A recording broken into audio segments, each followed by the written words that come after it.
Assalamualaikum warahmatullahi wabarakatuh. Sebelum kita mulai pembelajaran pada pagi hari ini, mari kita membaca doa terlebih dahulu. Bismillahirrahmanirrahim. Ya, pada kesempatan kali ini, saya akan membahas mengenai peluang. Kompetensi dasar yang pertama 3.26 menentukan peluang kejadian. KD 4.26 menyelesaikan masalah yang berkaitan dengan peluang kejadian. Tujuan pembelajaran yang pertama, siswa mampu menentukan ruang sampel suatu percobaan.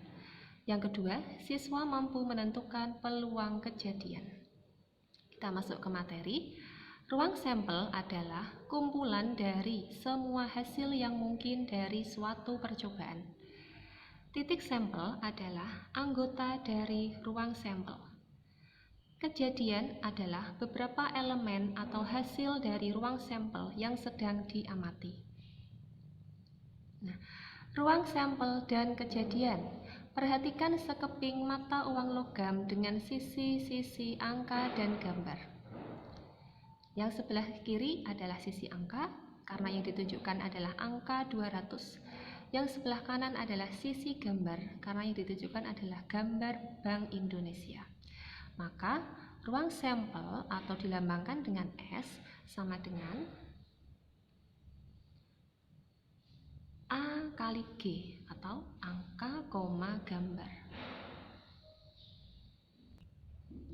Ruang sampel atau disimbolkan dengan S yaitu himpunan angka dan gambar atau disingkat dengan A, G.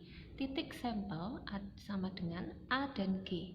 Maka banyaknya titik sampel atau dilambangkan N dalam kurung S sama dengan 2. Kejadian yang pertama, kejadian muncul sisi angka.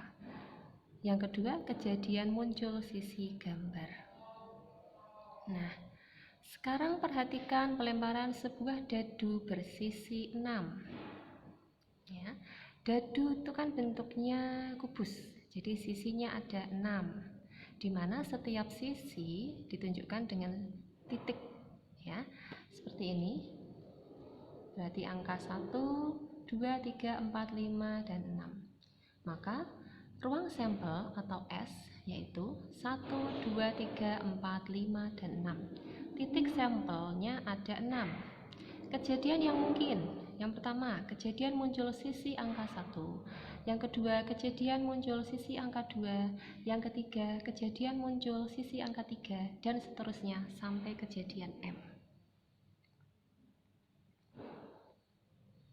Nah, pada pelemparan 2 buah dadu, maka kita sajikan dalam tabel sebagai berikut.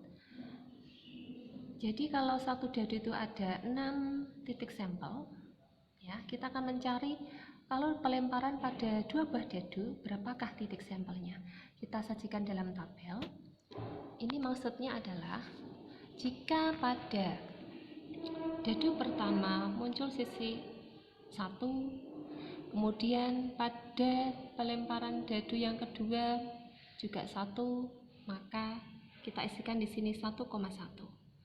Pada dadu yang pertama muncul 1, yang kedua munculnya 2, berarti 1,2. Kemudian dadu pertama muncul 1, dadu kedua munculnya 3, berarti 1,3.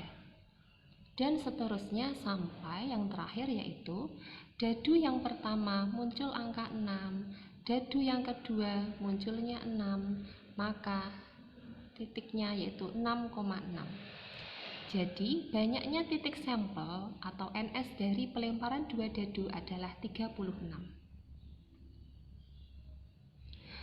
Peluang suatu kejadian. Jika S adalah ruang sampel dengan banyaknya anggota N dalam kurung S dan A merupakan suatu kejadian dengan banyaknya anggota NA, maka peluang kejadian A adalah P dalam kurung A, ini peluang kejadian, sama dengan N dalam kurung A dibagi N dalam kurung S. Kisaran nilai peluang P dalam kurung A adalah dari PA dari 0 sampai 1, ya, antara 0 sampai 1. Kemudian sebagai contoh, Pada pelemparan sebuah dadu, tentukan peluang munculnya sisi berangka ganjil. Jawab, ruang sampelnya, karena pada pelemparan sebuah dadu, berarti ruang sampelnya adalah 1, 2, 3, 4, 5, dan 6. Maka NS-nya yaitu 6. Sisi berangka ganjil dari 1 sampai 6, yang ganjil yaitu 1, 3, dan 5. Maka NS-nya adalah 3, karena jumlahnya ada 3. Sehingga PA sama dengan 3/6, karena NA-nya tadi 3, kemudian NS-nya 6, maka di sini 3/6 sama dengan, ini adalah tanda sama dengan ya, sama dengan, kita sederhanakan, 3 bagi 3 sama dengan 1, 6 bagi 3 sama dengan 2. Maka PA atau peluang kejadian A yaitu 1/2 atau setengah. Demikian penjelasan saya mengenai peluang, khususnya untuk peluang kejadian. Ya, selamat belajar dan semangat terus. Terima kasih. Wassalamualaikum warahmatullahi wabarakatuh.